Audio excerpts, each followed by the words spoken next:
And if I didn't get on the show, I mean, I'd probably be buried around here somewhere.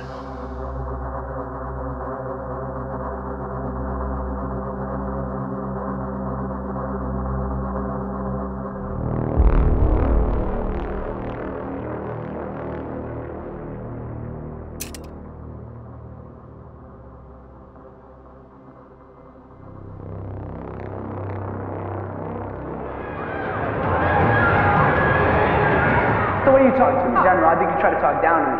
That's how you see why you're very rude to me. Wait, don't you quit on me! Don't you quit on me! Wait. That's a whole lot of diapers, man.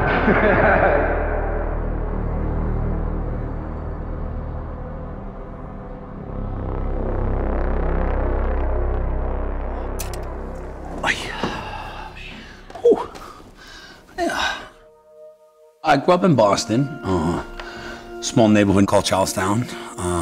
It's a little area in Boston. It's about a mile long, a mile wide.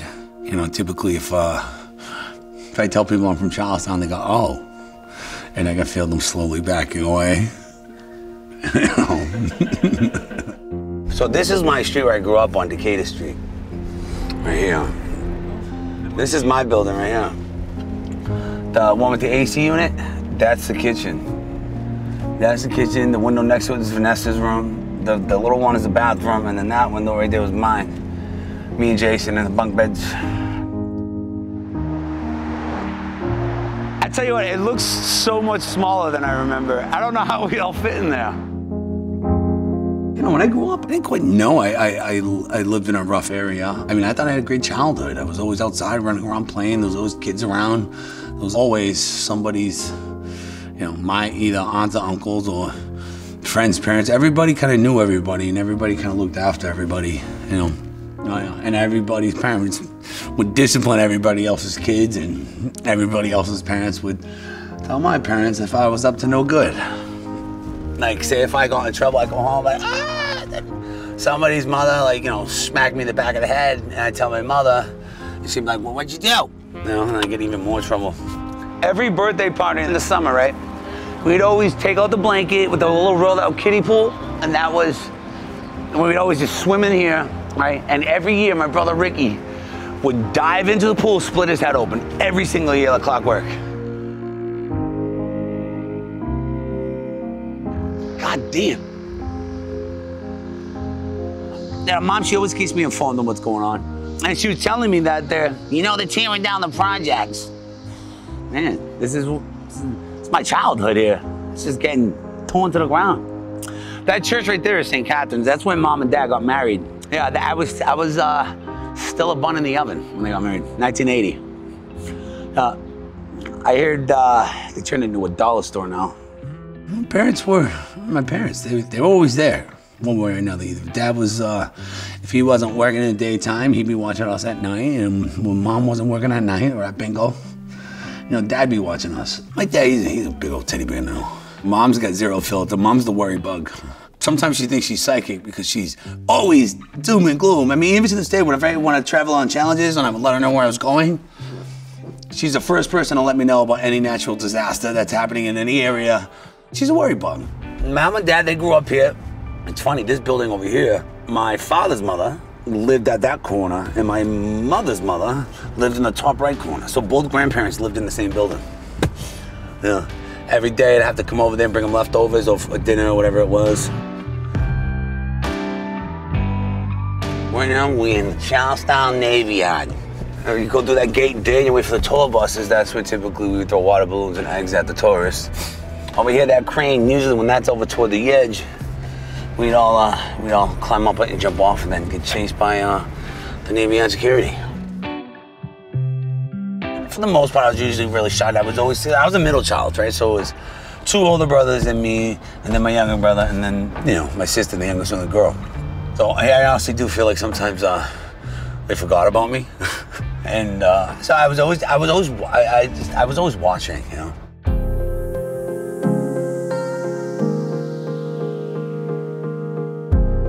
I did good in school. I was good at math, science. I was good at that.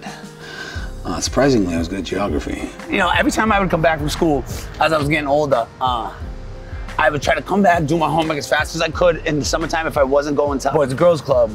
And I would sit there and wait for my dad to get home with the basketball because we'd go to the Cage.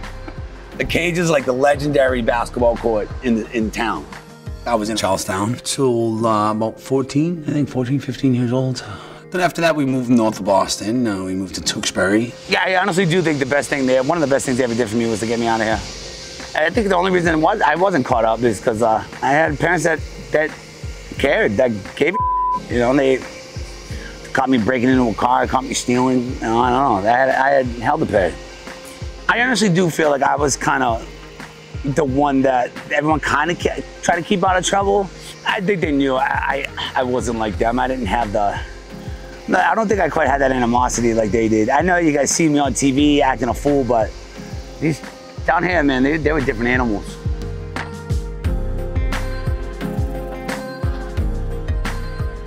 I almost feel like my hometown, even though it's there on the map, it's really not there anymore, if that makes sense. And I think, I don't want to say it's sad because I'm assuming it's for the better, but you know, it was nice to be able to just go and see it one last time before, you know, before it's completely gone.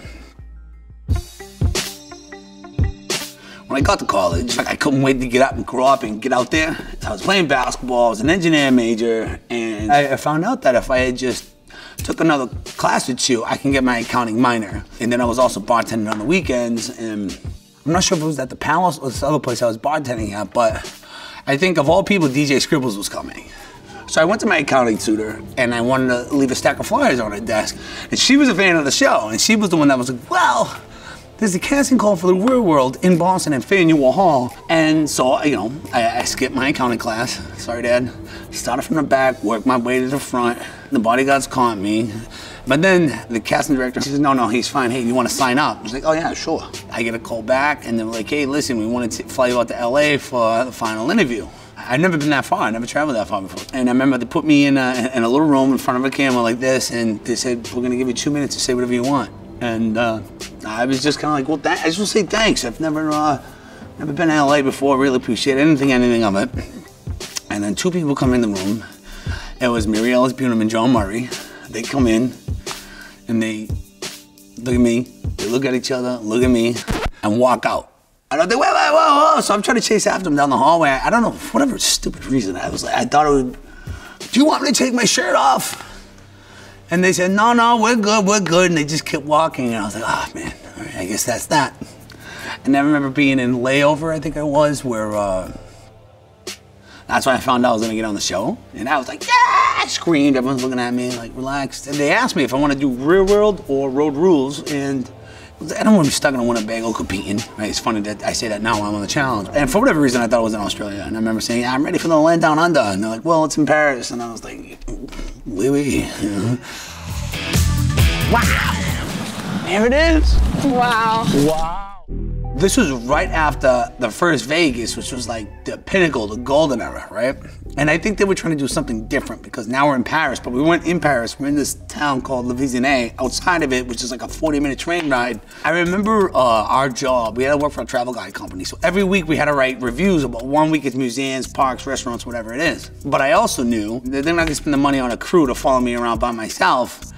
And there's a bunch of other people at the house. So I was always going off by myself, and I had a secret life in Paris for a long time. So I almost stayed there, I almost moved there. I had a girlfriend and everything. Out of all the people in the house, CD is the most difficult person to live with. You know, I tried. I honestly try to say I tried, but for whatever reason, I just, goddamn, I tried to get along with them, and just, maybe it was me, maybe it was them, maybe it was a little bit of both, I don't know. I think I'm a real sweet kid if you push the right buttons. But I just really feel like they've been on my case about little I really think that some of the stuff that they complain about is real petty. The reason why I grew my hair out was because production was telling me to get a haircut. I'm like, oh, this reality kid tell me what to do, right? And that's how stupid it was. And I see now the reason why you want to keep the same haircut is for continuity. This is back in reality TV. I didn't want to tell people I was on reality, you know? It's kind of like telling people I was from Charlestown. You know, like, I really wasn't expecting anything. I didn't really even know about the challenges. I thought that was I got lucky at the lottery, won a free trip. That was my vacation. God, the challenge was so much different. I remember being on that challenge, right? Put on a chicken suit and run back and forth, or I give you a paintball gun, you're gonna shoot at pictures of people. Yeah, you have to roll around on roller skates and build a giant domino. Look, at that time and during the challenge, it was, most people would have regular jobs afterward, you know? You made me really happy, and I feel so much better now, and I just want to say thank you. The duel was a game changer for me. Horseshoe Beach is where it all happened. Because it was like, that was the one when like I walked in to the challenge and I got the best bed, and it was the girls' room, and that's when I met Dee, and yeah. Nothing's happened. We haven't kissed. We're a little flirty. I didn't know anything about her. I just thought like she just didn't wash her hair or something, because it was always, she had that wig on, and always trying to hide, and the moment that got me though was when she was we had a pool table in the house, and she put on she wasn't fast, but she kept the motor clean. And she started doing this hair flip thing on this pool table. And the way she was dancing, I was just like, oh, who are you? That was when I was like, yep, I'm in trouble. Yeah, she had me at that point. And that's when there was always that looking at each other from across the room, trying to hide it. And we couldn't hide it. And then we went for the run. Yeah, you know, then it was not now, 5 years from now. Yeah, oh yeah, so anyway, the duel. When I say go, you guys are gonna push that pole as hard as you can, trying to retrieve that flag in the middle. When you reach that flag, you're gonna unhook the carabiner, get disqualified if you rip the flag off. So unhook the carabiner, whoever does this without ripping the flag. I thought for sure I was definitely gonna be, I was gonna go to the final, probably win that against Wes.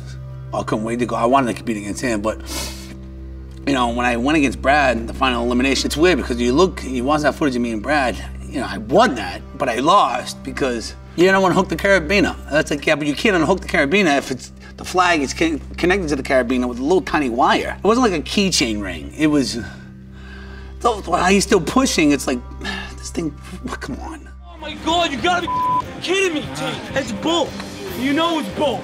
Can't stop me. That's the only way you're gonna beat me. That's bull. Can't breathe. Hey, he's saying he can't breathe. No, come on, Brad. I'm gonna fall right now. No, you're not gonna fall. Gauntlet 3. Here's the thing with the Big Easy thing, right? We were sponsored by the Army. No man left behind. Big Easy was walking like a baby taking his first steps. I get it. I think the file was like 1.6 miles, 1.8 miles long. We're all chained together. Now, here's the thing, though. If we had just let Big Easy just lay there and catch his breath, we could have gone up and walked across over to the finish line and dug out that hole. However, everybody panicked, unhook him, and they all took off. And if we hadn't done that, we still would have won that challenge. It's a shame, because no one really was paying attention to the rules. And then we had to sit around there and watch these guys take their sweet time. But it's just like, goddamn, that would have been my first win. I think that was one of the hardest lessons for me to learn, because it was between Big Easy and Bananas, right? And if I had just kept Bananas instead of Big Easy, that wouldn't have happened. Now, and this was me trying to fight for my friends, and I think if I had been more selfish with the game and was looking after myself and taking the game more seriously, that would have been my first win. And I think a lot of kids nowadays, they have a problem with that when it comes to the challenges, and everybody wants to talk about friendship, but I think as a friend, if you're really someone's friend on the challenge and you're putting them in a position where you're making them choose your friendship with them over what's best for them, then that's not really your friend. Not that Big Easy was trying to do that. It just, I learned that early on that, you know, sometimes you gotta be selfish in this game. You're a damn coward. I'm a coward. Whoa, hello, give me a hug, give me a hug. Don't touch me. I'll touch you all I want. Don't touch me. Hello. Don't touch me. Hey, don't spill on my bed. You. Hey, Adam. I wasn't in the best state of mind. I think this was right when my brother had passed. I still hadn't really unpacked that, and yeah, I don't think I should have been there. I definitely think I had a chip on my shoulder, you know, angry, young, and poor, for sure, you know. Because, you know, it was always kind of, you know, don't let anybody think they're better than you, you know. So maybe it was kind of instilled in me that, I don't know, if I disagreed with someone, someone disagreed with me, oh, you think you're better than me? I don't know, maybe. My parents, they had a good reason to be hard on us, you know? If not, we'd got in trouble for sure, yeah. That's Tate and Tina! The cutthroat was Prague, Bananas, the infamous backpack, yeah. So when I came in, I didn't really know who I was going up against or anything, and then I saw it was him, and I was like, ooh. I'd call me and Bananas, we were like the Cold War of all rivalries, because we always came for each other, but we never came directly at each other. It was the first time me and Bananas actually went like head to head.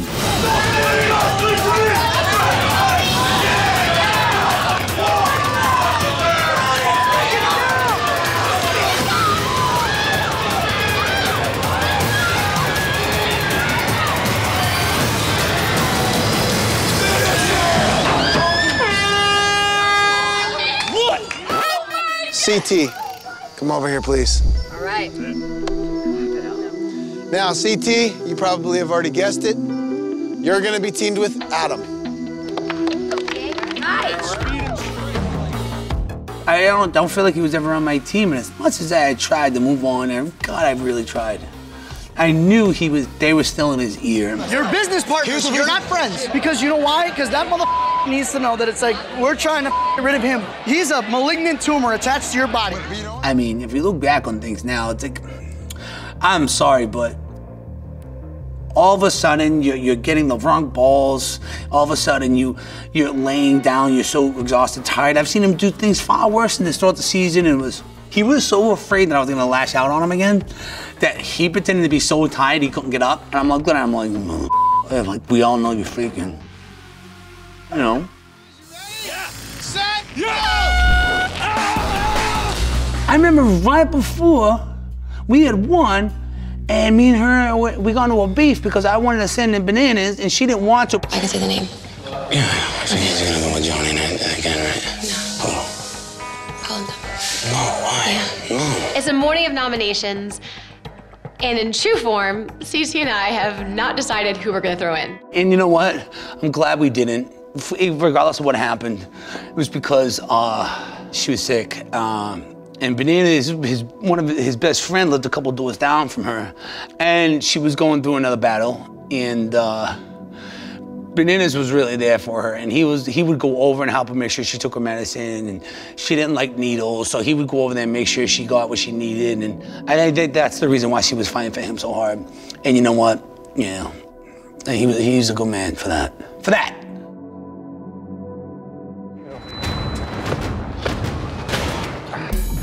We came up to this last peak where we had to go up, and instead of going up the rocks on the side, we had to go up the middle where the snow was super, super deep. And while we were going up, they catch up, but now they're going up the rocks while we're going through the snow, and I'm just like, no one's gonna say something to them. So I was bitter about that, and I remember we get to the peak where they're already so far ahead, and I was being a little baby when I should have just sucked it up and went for it. Because, that would have been, we would have won that one. It's your partner,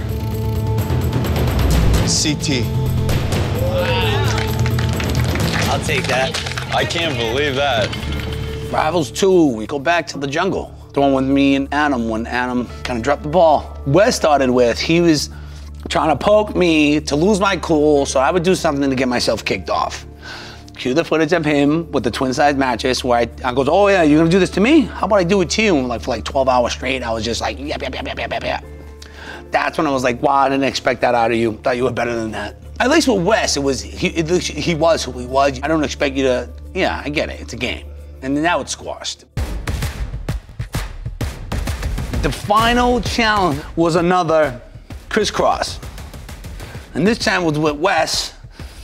We didn't screw up any of the balls, didn't get tired, and he actually got the last one. He got the job done. When we get to the final, he must have almost had heat stroke or something because I could see it in his eyes. It was glossy. One's looking this way, one eye's looking that way. And every time like we left the checkpoint to go do another lap, he'd always run the wrong way or not follow the path, or he was just, if I didn't keep him next to me and I turned around, he could be anywhere. And I remember he almost fell asleep in the canoe on the way back, and he was supposed to just steer and I was gonna do everything else. And hey, we got it done though. He helped me win my first one. Good to see you boys. This is your check, man. It's your check. I got the trophy right here, man. I just want to be. Congratulations, guys. $125,000.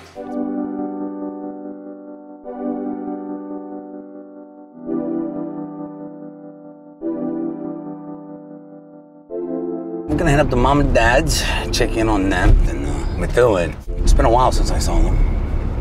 4 or 5 years. I graduated high school in '98, I know, it's a long time ago, but they moved there right after I graduated. And when the people from the real world came to get some shots of me before I went to Paris, they came to see, I met them at mom and dad's house, and there's a shot where they say entering Methuen, and since then everyone thinks I'm from Methuen. We're about to go into the woods. It's the end of a cul-de-sac, surrounded by woods. It's the house that, you know, my dad built from scratch. And I understand it's sentimental to him. I mean, coming from where we came from, yeah, I absolutely get it. Mom has no filter. Which I appreciate. First thing she's gonna do if I don't show up with a coffee is say, how dare you? A lot of people don't know, but Kara actually went to high school with my little brother. Her mother still lives in the same town as my mother. Kara used to be the girl that would check me into the gym whenever I went to go visit mom, and I was there for a little while in between shows. And then she ended up getting on the show, and, you know, she always had a little soft spot in my heart. She kind of came over as this kind of a pushover on the challenge. She never really stuck up for herself, and then she comes in to being one of the, I'm not just saying female competitors or challengers in the game, one of the best overall. Tell you what, I don't think she gets enough credit for what she's accomplished on the challenge. I mean, she's the only person to win a co-ed final. She beat guys in the final. And it wasn't just best girl and best guy win. It was literally winner take all. She did it. The one time she completed a puzzle. Take me. Shut up. Can we keep it Boston, please? Shut up. I'll take Cara Maria any day with a broken hand over any of these girls. Free agents. When Cara broke her hand, I felt bad when it came to picking teams. No one wanted to be on her team. And that's one of my biggest fails that haunts me, because you know, I'm usually pretty good at these type of puzzles, and for whatever reason I couldn't figure it out, and I feel like I let her down. What I mean, and then, you know. It's all right. All right, Bananas. Take care of yourself, man. I'm sure we'll see you in the future, bro. Yeah, I'll be back. All right. Bye, guys. Good luck.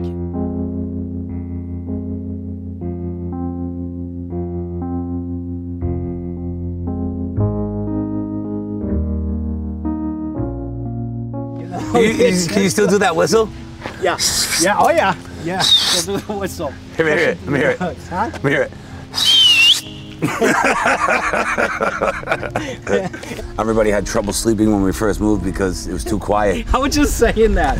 I was just telling them that. It was so quiet because of the bridge. That's all you heard. You got used to the noise. You got used to, you know, the trucks, and all during the night. It just didn't even mention anything. But now you move up here and the silence is deafening. So it's like...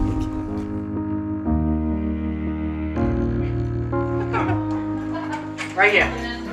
Sit. Good girl. There you go.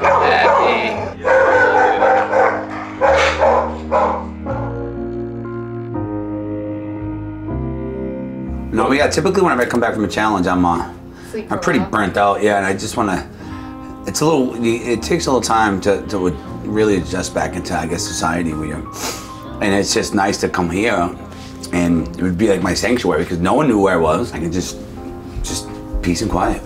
I met Ace one time. Didn't someone try to hit you? Someone tried to hit you. Who's Ace? Yeah. And then Diem. Of course, I met Diem.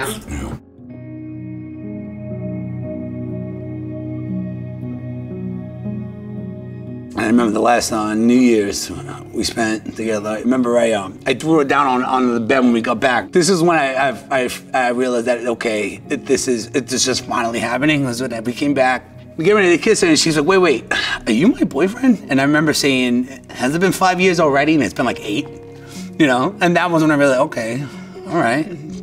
She knows I'm not talking to anybody either. And then, yeah. And then every for the next, year and a half, it was There's a reason why Mom never liked anybody else I brought home after that, because apparently they were still close and they were still talking. Oh. Diem and CT. Cue the montage in the pool. Oh my God, shut up. This challenge will show what type of relationship we have. CT and Diem, you guys are up next. When we were on Battle of the X's 2, I can only assume at this point that people realized there was more than meets the eye when it came to me and her. Yeah, this was when we were gonna come out of hiding. I guess we kinda did, but it wasn't how we wanted it to. It's not how we planned. On that season, one thing I do regret is when we were in that challenge where we had to swap the cards and that card fell. Oh, I should have gave it to her right there. I shouldn't have just talked about it. I should have gave it right to her. I missed it. I missed my chance. Because we were gonna ease into it, but then like sort of fall back in love again, so to speak. But then when I watched that and I saw that, I yell at myself like, "You blew it! You had it! It was right there!" Give me a smooch with that smell like butter. Stop, stop. Oh. That was another short season. Yeah, we left early. You know, and everybody knows that what happened after that, but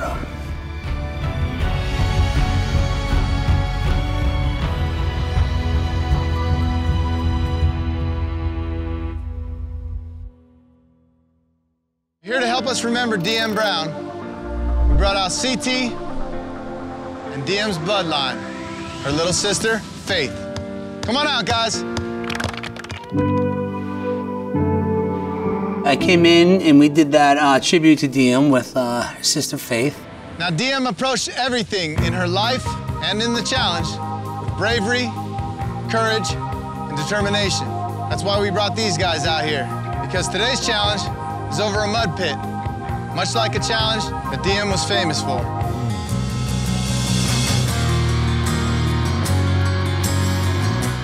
That moment is one of the most beautiful moments in challenge history. What stands out in my mind is when Faye said to me, I can see why she's always yelling at you during the competitions. Because I wouldn't shut up, I wouldn't let her just do it on her own. I was always like, do this, do that, blah, blah, blah. You know, and she's like, shut up. I mean, fair enough, you're not wrong. It's only because I care, you know, whatever. Invasion. This kicked off the whole dad bod era where, if you look percentage-wise, proportionally, during this era, I was far more successful than I was in all the challenges before, you know? Instead of banging a drum beat in everyone's face, it was more of like I wanted everybody to just, it gave me the element of surprise. That was when I started to realize working smarter, not harder was the way to go.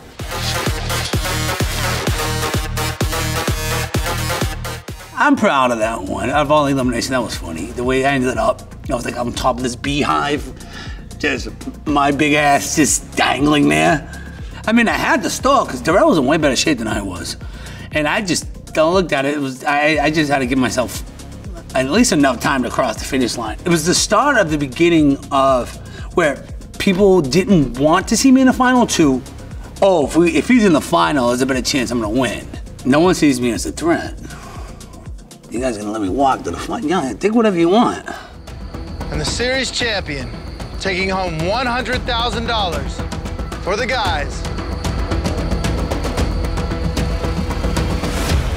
is CT. Walk like a champion. Congratulations, CT. At the customs desk, it's a random guy, I don't know, doesn't like the looks of my passport, so he rejects me even though my passport's valid. 30-30. The only chance I had of beating Derek or Jordan in that final was the checkpoints. And I think that's why I was so upset, because we were so high above elevation. I was so much out of shape.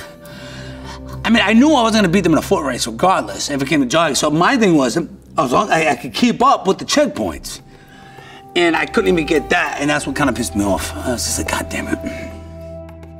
Wheezing, are you kidding me? Yeah, I was wheezing like a mother. It's the one and only Veronica. I don't feel like he's the easiest person to get along with. He would call me weak. Hey, Veronica. He should have called me weak, and now he's going to have to deal with me. I feel bad the way I was treating Veronica, Look, I'll be honest with you. There's no way I was getting my fat ass across those steaks either.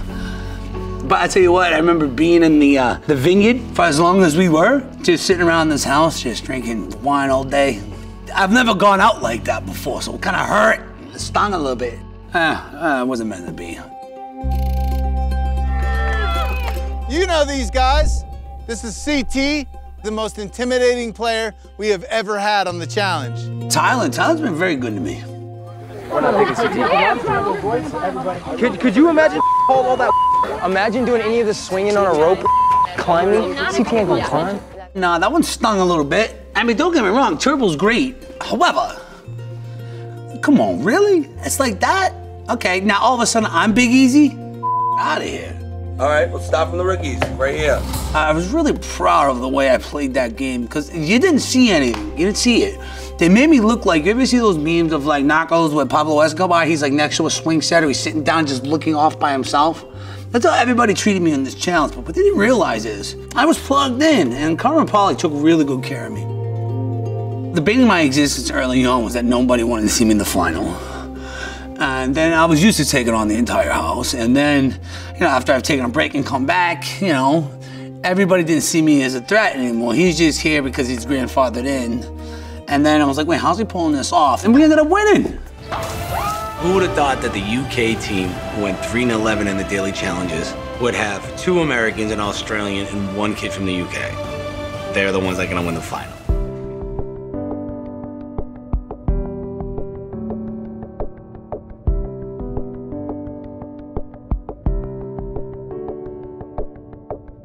Like, oh, here we go. This is where we used to go out and have snowball fights. Yeah. Obviously, Dad would let us tackle them because it's covered in snow. This Christmas tree with all the, what do you call the icing on it? Yeah, they don't. Tinsel? Yeah, the tinsel. Tinsel, yeah. They don't allow that anymore. Yeah, Dad, it looks like a fire hazard, let's be honest. That's why they don't allow it anymore. Vanessa's the youngest only girl of 5. Good luck with her. Yeah. We made her that way and we own it. Yeah, she's tough. She's tough. Her son Nicholas, my nephew. He's a good kid. He's got no filter, which runs in our family. No, it's okay. Okay, you were such a cute baby. I was adorable. What happened to you? This is back at Papagino days when you had the birthday party? At Papagino's? Yeah, and you got to make your own pizza? Yeah, you can have them at Burger King and McDonald's. Dad, online, the pictures that I posted of us, everyone says we're twins. I know, I still can't see it. I can sometimes. Dad came back from work one day, tried to show off, do a fancy layup without warming up. Blew out his calf and he thought Joe Ruth threw it. Joe threw it. Who threw it? Who threw it? They ran.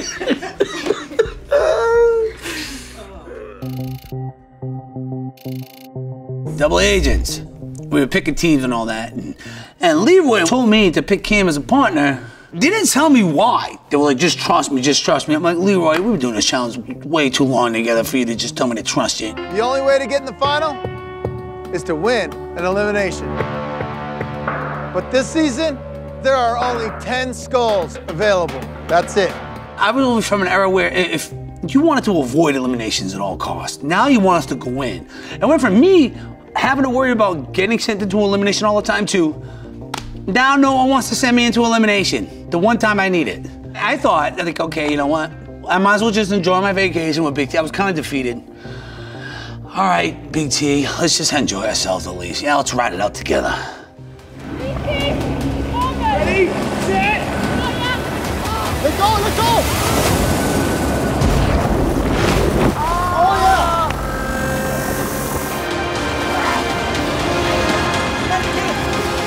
Come on! Oh! We won! We won that! I think we just won that. Look at the other. Did anybody think we were gonna win the helicopter challenge? Me neither. And then we did. So you're saying there's a chance? Yeah, and that was the Big T thing. I'll be honest with you, I try to apologize. Look, I didn't handle it the best way.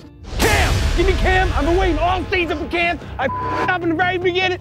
You, Kyle, you mine. I don't need you. I'm just saying, I need you to be honest with me. Because you lied to me. I didn't lie. I broke a promise. If someone Can lies... I just finish? Yeah, but no. But Can I finish? No. If someone lies, Cece. they have a Cece. No, because I know where you're going with it. I had a couple drinks in me because my anxiety was going crazy. I'm at the campfire. In my mind, no, it was just awful. God, I wish I didn't even said anything. It would have been better off if I didn't, but I meant right. It just didn't come out right. I mean, I love Big T. I don't have anything against him. I don't know if there's any resentment toward me.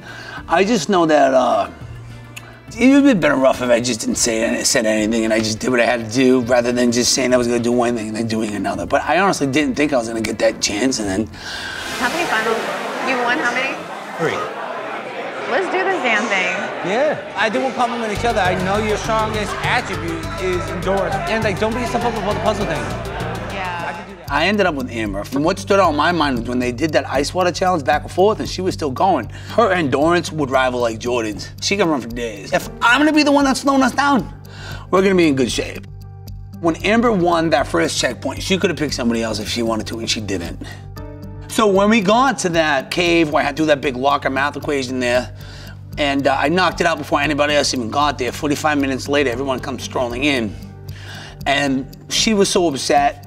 She thought she was gonna lose me. I was looking at her like I understood going into it that this isn't her strong suit. Her strong suit is other things. So I was just thinking, you know what? No, we're gonna keep this together. And I couldn't imagine there was gonna be any more partner switches, and I couldn't imagine there was gonna be another math equation. And I thought I made the right decision. No? Yeah. Again, right? Again, the guy who's old and past his prime. Again. You are the champions of this season of the challenge, Double Agents.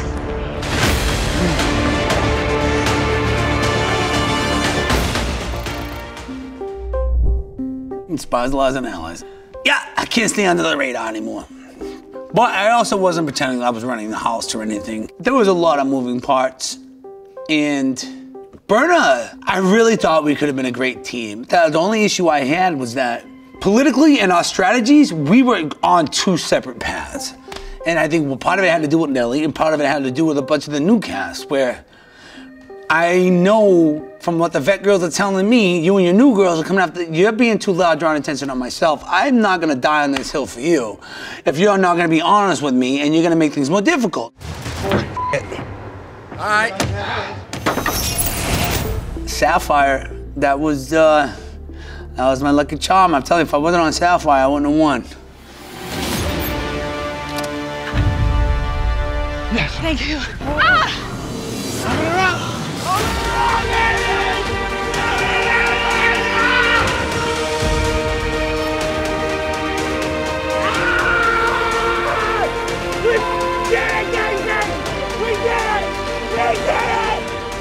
In the end, what I was proud of was, look, I meant what I said. I know what it's like to make it all the way to the end and go home with nothing. It sucks. All those people that were in the final with me, I wouldn't have been able to make it there if it wasn't for them anyway. I would say 8 and give you both 100 apiece. 100 apiece. Are you serious? Yeah. All right, 100? Yeah. Brother, I'll take that. We what? Apiece. Is that good? Thank you. Oh. Is that okay with you? What is that? Is that okay? You get 50 racks and you get 50 racks. You get, you know, everybody makes it rain, you know? And then to me, that was when I thought, I'm done. Now I can ride off to the sunset and you know, start another chapter in my life.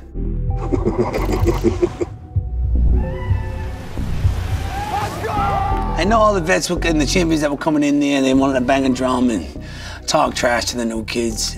These new rookies are far more advanced than the rookies that I knew about when I was on these shows because they have any experience on the shows in the past. Not only these kids know how to play the game, they're super athletic and they know how to politic. I don't know if these vets are still trying to pretend they're young or whatever. Nah, man, I'm getting old and I'm gonna do it with grace. And if I could pass the torch and I leave this show and I know that when I leave this show, these challenges are gonna be a hell of a lot stronger than when I first came in, you know what? I'm all right with that. I don't know if we're gonna see the return of Uncle C, and it's more gonna be like Grandpa C at this point. We'll see, but yeah, I don't know. I'm thinking one more. I got one more, maybe one more.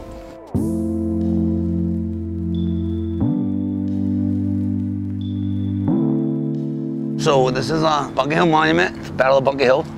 She's wearing all statted. Oh, yeah, you look gremlin. I'll tell you what, people weren't this friendly before. Right now I'll be getting attacked. You coming over? Hi, what's your name?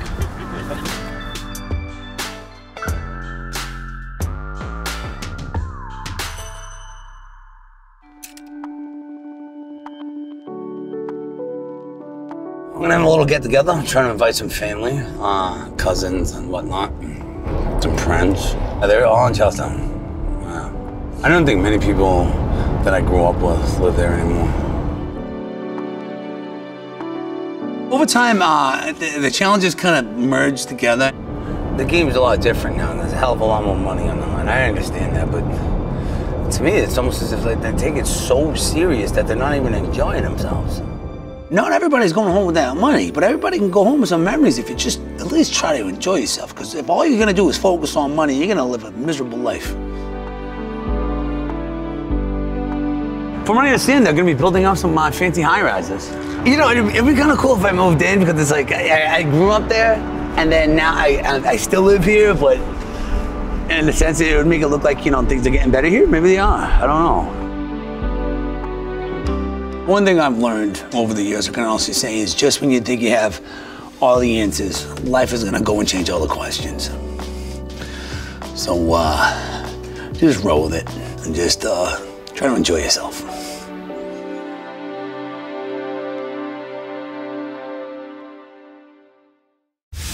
MTV.